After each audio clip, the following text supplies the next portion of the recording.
નમસ્કાર દર્શક મિત્રો, આપ નિહાળી રહ્યા છો એસ લાઈવ ન્યૂઝ બુલેટિન. નજર નાખીએ અત્યાર સુધીના મુખ્ય સમાચારો પર.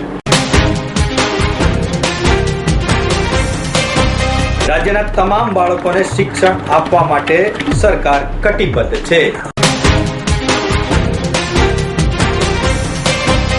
વિસાવદરના નાના કોટડા ગામે યોજાયો સેવા સેતુ કાર્યક્રમ.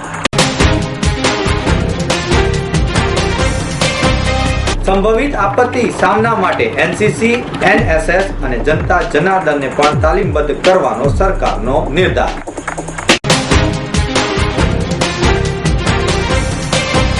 જાસપુર ગામની કેશલેસ ગ્રાહક ભંડાર દુકાનની મુલાકાત લેતા જમ્મુ કાશ્મીરના મંત્રી જુલ્ફિકાર અલી ચૌધરી, સમાજમાં સર્વાંગી વિકાસ માટે શિક્ષણ અનિવાર્ય છે અને એના માટે જ રાજ્ય સરકારે શિક્ષણનું મહત્વ સમજીને તાજેતરમાં રાજ્ય સરકારે રાજ્યનું કોઈ પણ બાળક શિક્ષણથી વંચિત ન રહે તે માટે તેમજ હાલમાં ખાનગી સંસ્થાઓના ફીના ધોરણોને કારણે કોઈ બાળકના વાલી ફી બાબતે આર્થિક મુશ્કેલી ન અનુભવવી પડે તે બાબતને ધ્યાનમાં રાખી શાળાઓ માટે કેટલીક ફી લેવાનું નિયમન કરેલું છે. તે માટે ચોક્કસ નીતિ બનાવવામાં આવી છે અને ફી નિયંત્રણ ધારો અમલમાં લાવવામાં આવે છે. રાજ્યના મુખ્યમંત્રી વિજય રૂપાણીએ અમરેલી જિલ્લાના સાવરકુંડલા તાલુકાના વડા ખાતે બિલખિયા કોલેજ અને શાળાના લોકાર્પણ સમારંભમાં જણાવ્યું કે મુખ્યમંત્રી વિજય રૂપાણી વંડા ખાતેના GM બલખિયા કોલેજને અર્પણ તથા સર્વમંગળ GS અંગ્રેજી માધ્યમથી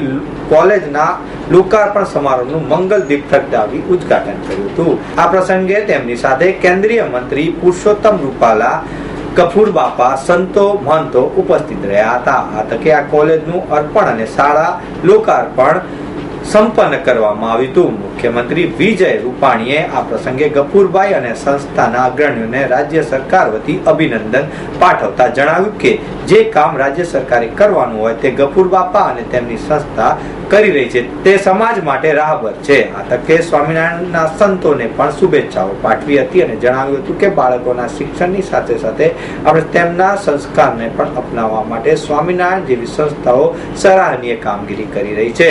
મુખ્યમંત્રી વિજય રૂપાણીએ રાજ્ય સરકાર દ્વારા ખેડૂતો માટે અનેકવિધ કલ્યાણકારી યોજનાઓ અમલમાં મૂકવામાં આવે તેવી વિગતો આપતા જણાવ્યું કે સરકારે તાજેતરમાં જ મગફળી, તુવેરના ટેકાના ભાવથી ખરીદી કરી છે. ખેતી માટે વીજ બિલ પુરવઠો નિયમિત મળે તે માટે વીજનું બીજું કનેક્શન આપવામાં પણ આવી રહ્યું છે.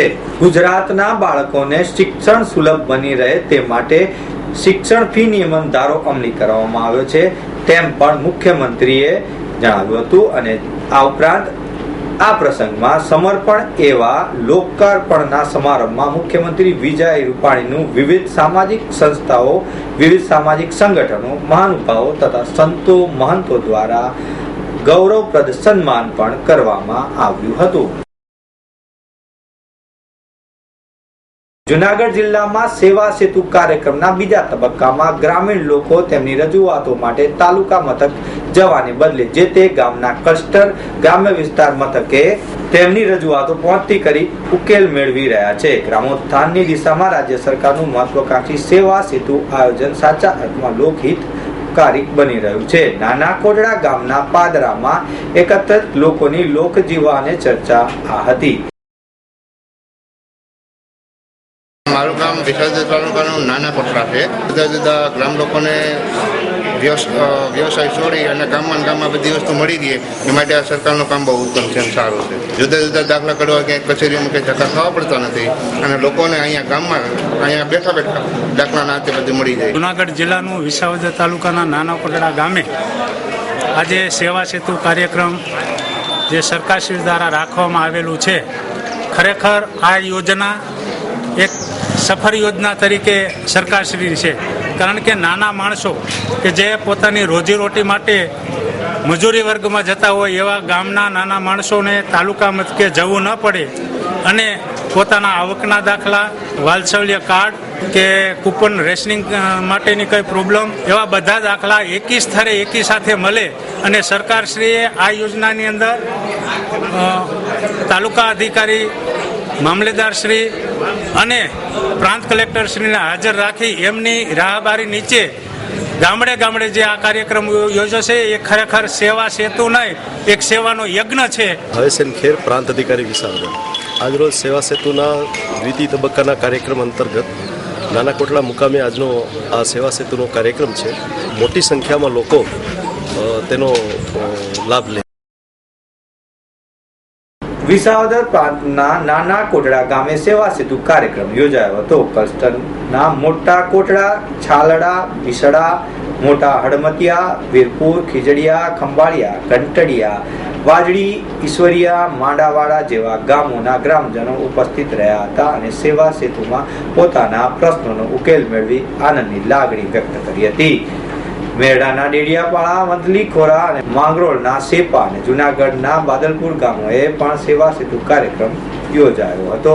વિસાવદર તાલુકાના નાના કોટડા ગામે યોજાયેલા સેવા સેતુ કાર્યક્રમનો પ્રતિભાવ આપતા કેળવણીકાર અને ગ્રામ્ય અગ્રણી ભરત કોટડિયાએ જણાવ્યું કે ગ્રામ અર્થતંત્રના પાયાના શ્રમજીવી પરિવારના પ્રશ્નો નાના અને જરૂરિયાતવાળા હોય છે, પણ તેની સરકાર કામકાજની આવડત ન હોવાને કારણે સામાન્ય રીતે શહેરથી પણ જીવન નિર્વાહ કરવા આવતા ગ્રામીણોને ઘણી મોટી મુશ્કેલીઓ પડતી હતી, જે અત્યારે નિવારી છે, જે ખૂબ જ આનંદની બાબત છે. અન્ય એક વાલી કવિતાબેને જણાવ્યું કે મારે મારી દીકરી દીપાલી માટે આધાર કાર્ડ કઢાવવું હતું, જે કામ સરળતાથી સંપન્ન થતા હું ખુશીની લાગણી વ્યક્ત કરું છું. સેવા સેતુમાં અમૃત વાસલ કાર્ડ માટે વિજયાબેન અને હરસુખભાઈ હીરાપરાએ સરકારની ગ્રામીણ વિકાસની પાયાની મુશ્કેલીઓ સમજીને જે સેવા સેતુ યોજના બનાવી છે તેના માટે સરકારનો આભાર વ્યક્ત કર્યો હતો. આ પ્રસંગે વિસાવદર પ્રાંતના અધિકારી ભાવેશ ખેર તેમજ અન્ય મહાનુભાવો ઉપસ્થિત રહ્યા હતા. ગાંધીનગરના રાયસણ સ્થિત GIDM ઇન્સ્ટિટ્યૂટ ખાતે સર્ટિફાઈડ કોર્સ ઇન ડિઝાસ્ટર મેનેજમેન્ટના સમાપન વેળાએ તાલીમાર્થીઓને સર્ટિફિકેટ એનાયત કરતા મંત્રી ભૂપેન્દ્રસિંહ ચુડાસમાએ જણાવ્યું હતું કે ગુજરાતમાં 2001માં ભૂકંપ આવ્યો ત્યારે તત્કાલીન મુખ્યમંત્રી અને હાલના વડાપ્રધાન નરેન્દ્ર મોદીએ સમગ્ર દેશમાં સૌ પ્રથમવાર રાજ્યમાં ગુજરાત સ્ટેટ ડિઝાસ્ટર મેનેજમેન્ટ ઓથોરિટીની રચના કરી દેશને નવો રાહ ચીંધ્યો હતો, જેના દ્વારા અનેકવિધ સંસ્થાઓ તથા તાલીમી કાર્યક્રમોને રાજ્ય સરકાર બહારના અધિકારીઓ કર્મચારીઓને તાલીમબદ્ધ કરવામાં આવે છે. તેમણે જણાવ્યું કે સ્વ બચાવ અને સમાજ સેવામાં આમ તો જનતા જોડાઈ શકે છે, તે માટે GIDM ખાતે ડિઝાસ્ટર મેનેજમેન્ટ અંગેના ટૂંકા ગાળાના તાલીમબદ્ધ વર્ગો શરૂ કરવાનું આહ્વાન પણ કરવામાં આવ્યું હતું. તાલીમ મેળવેલા NCC, NSS જવાનો તથા વિવિધ રાજ્યના અધિકારીઓ કર્મચારીઓને શુભેચ્છા આપી પોતાની રોજિંદી કામગીરીમાં તાલીમનો ઉપયોગ કરવા પણ અપીલ કરી હતી. Gujarat institute of disaster management centre for the excellence સંસ્થાના ડાયરેક્ટર જનરલ અંજુ શર્માએ સંસ્થા ખાતે યોજાઈ રહેલા વિવિધ મેનેજમેન્ટ કોર્સિસ અને તાલીમ કાર્યક્રમની વિસ્તૃત વિગતો આપી હતી. આ સંસ્થા state of the art facility તરીકે કાર્યરત છે. આ સંસ્થા આપત્તિ વ્યવસ્થાપન તાલીમ, સર્ટિફિકેટ કોર્સ, સંશોધન તથા પ્લાન તૈયાર કરવાની કામગીરી કરે છે. આગામી સમયમાં સંસ્થા ખાતે આપત્તિ વ્યવસ્થાપન ક્ષેત્રે અનુસ્નાતક કક્ષાના કોર્સ તથા PhD અભ્યાસક્રમો શરૂ કરવામાં આવશે. સંસ્થા ખાતે આપત્તિ વ્યવસ્થાપન ક્ષેત્રે સંકળાયેલ રાજ્ય સરકારના વિવિધ વિભાગોના અધિકારીઓ, કર્મચારીઓ તથા સ્વૈચ્છિક સંસ્થાના કર્મચારીઓ દરેકને સ્ટેક હોલ્ડરને તાલીમ અને પૂરી પાડવામાં આવી છે. GIDMS ખાતે સર્ટિફાઈડ કોર્સ ઇન ડિઝાસ્ટર મેનેજમેન્ટના 35 દિવસીય આ તાલીમ વર્ગમાં રાજ્ય અને રાજ્ય બહારના 32 તાલીમાર્થીઓએ લાભ લીધો હતો, જેમને સર્ટિફિકેટ એનાયત કરવામાં આવ્યા હતા. ગાંધીનગર જિલ્લાના કલોલ તાલુકાના જાસપુર ગામની કેશલેસ પંડિત દીનદયાળ ગ્રાહક ભંડારની મુલાકાત કાશ્મીરના નાગરિક પુરવઠા મંત્રી જુલ્ફિકાર અલી ચૌધરીએ લીધી હતી. મંત્રી ચૌધરીએ કેશલેસ ગ્રાહક ભંડારની દુકાનના સંચાલકો પાસે રેશનની વિતરણ વ્યવસ્થા, રૂપિયા કેવી રીતે રેશન ધારક પાસે લેવામાં આવે તેની વિસ્તૃત માહિતી મેળવી હતી. કેશલેસ ગ્રાહક ભંડારના સંચાલક અને ગ્રામજનોએ આ બાબતે તેઓએ અભિનંદન અને શુભેચ્છા પાઠવી હતી અને જણાવ્યું હતું કે ગુજરાત રાજ્ય દેશના અન્ય રાજ્યો માટે સાચા અર્થમાં વિકાસનું મોડેલ છે. મારા વિભાગનું જે વિકાસના કામો અને નવી ટેકનોલોજીનો સ્વીકાર કરવામાં આવ્યો છે અને કાળા બજારને અટકાવવા માટે જે સુચારુ વ્યવસ્થા લીધી છે તેની માહિતી મેળવી મારા રાજ્યમાં પણ આ પદ્ધતિનો સ્વીકાર કરીશું. રાજ્યના તત્કાલીન મુખ્યમંત્રી અને દેશના વડાપ્રધાન નરેન્દ્ર મોદીએ રાજ્યના સર્વાંગી વિકાસને અગ્રતા આપી છે. વડાપ્રધાન સૌનો સાથ સૌનો વિકાસ માની રહ્યા છે. અનાજ માટે દરેક વ્યક્તિ સંકળાયેલી છે અને રેશન કાર્ડની દુકાનમાં ગરીબ પરિવારો ખૂબ જ નજીવા દરે અનાજ અને અન્ય જરૂરી ચીજ વસ્તુઓને આપવામાં આવે તે અનાજના કાળા બજાર ન થાય તે ખૂબ જ જરૂરી છે. આ પ્રસંગે દુકાનના સંચાલક અમૃતભાઈ પ્રજાપતિએ સર્વ મહાનુભાવોનું શાબ્દિક સ્વાગત કરી મહાનુભાવોને કેશલેસ રેશન દુકાનની પદ્ધતિનું લાઈવ નિરૂપણ કરી બતાવ્યું હતું. કાર્યક્રમના અંતે એફપીએસના અધિકારીના અધિક કલેક્ટર પ્રકાશ મકવાણાએ આભાર વિધિ કરી હતી. સમગ્ર કાર્યક્રમનું સંચાલન જિલ્લા માહિતી કચેરીના સિનિયર સબ એડિટર પરિમલ પટેલે કર્યું હતું. આ પ્રસંગે ગાંધીનગર જિલ્લા કલેક્ટર સતીશ પટેલ, જિલ્લા પુરવઠા અધિકારી નિશાબેન શર્મા, કલોલ મામલતદાર મકવાણા સહિતના ગ્રામજનો મોટી સંખ્યામાં ઉપસ્થિત રહ્યા હતા. તો મિત્રો, આ હતા અત્યાર સુધીના મુખ્ય સમાચારની ખાસ ગતિવિધિ માટે આપ નિહાળતા રહો એસ લાઈવ ન્યૂઝ બુલેટિન. નમસ્કાર.